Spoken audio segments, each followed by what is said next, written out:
Now, according to a new report, this is a real shock. In the first few hours of the Palisades fire, the LA Fire Department sent just 5 engines and withheld 1,000 fire trucks and 35 regular trucks. Congressman Carlos Jimenez joins me now. Congressman, I didn't know this, but we just found out you were a firefighter for 25 years. I guess you've got some pretty strong opinions about the LA Fire Department, right? Yeah, when you have something like that and you have these strong winds and you know that this is going to be catastrophic, I think you try to put it out as quickly as you can. You don't really want to hold everything in reserve. I mean, once it got out of hand, it got out of hand. It doesn't matter how many firefighters or fire trucks or how much water you put on it. You got a 100-mile-an-hour wind, you have all that fuel. It's almost impossible to stop. You got to stop it as soon as you can if you're going to have a chance. You were the mayor of Miami-Dade. So what do you make of LA Mayor Karen Bass's response to these fires?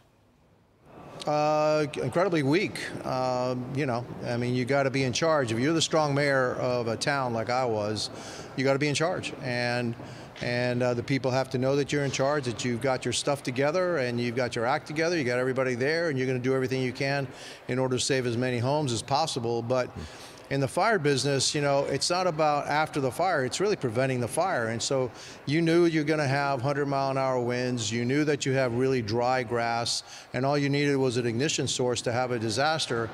You should have started taking away some of that fuel, maybe creating some fire breaks ahead of time, so that even if it started, that you could at least have a line of defense. And I don't think that any of that was. And add to it that there wasn't even water in some of these reservoirs. That just, you know, it's just icing on the cake for a disaster. Yeah. I'm just going to change the subject for a moment. I want you to listen to what Trump's incoming National Security Advisor, Mike Waltz, what he had to say about the looming TikTok ban. Roll it, please. President Trump's been very clear. Number one, TikTok's a great platform that many Americans use and was great for his campaign and getting his message out. But number two, he's going to protect their data. There's people out there who don't want the U.S. government seeing all their data and passwords. We certainly don't want the Chinese government seeing all their data and passwords. He's a deal maker. I don't want to get ahead of our executive orders, but we're going to create the space to put that deal in place. Well, Congressman, are you on board with Mr. Trump trying to save TikTok? Look, Congress passed a law. It was, signed by the president that we want to ban TikTok because it poses a national security threat. And so I'm not going to get ahead of President Trump's executive order. I don't know what it is.